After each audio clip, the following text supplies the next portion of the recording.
Welcome back to the third installment of our claims case study series. Today I'm going to be discussing the financial impact of our driving accident claim.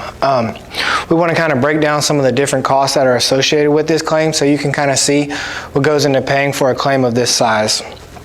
We're at about roughly $850,000 of total incurred costs on this claim.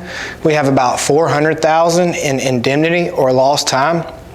Now, the reason the indemnity portion of this claim is so large is because due to the extent of the injured worker's injuries, we ended up having to pay a $300,000 settlement on this claim. So typically the indemnity portion isn't that high, but in this case it was.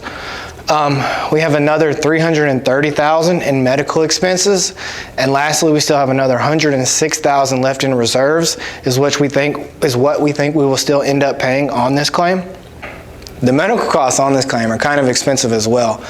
We have a total of about $175,000 in hospital bills alone, because I'm sure, as you can imagine, this individual was in and out of the hospital for quite some time.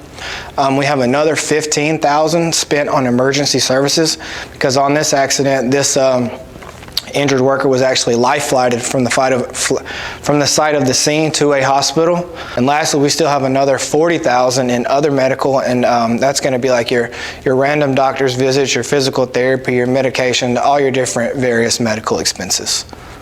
Now, the costs discussed so far are actually only what it costs us, the insurance company.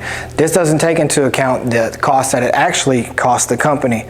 For example, you'll have to retrain and rehire a new employee to take over this role.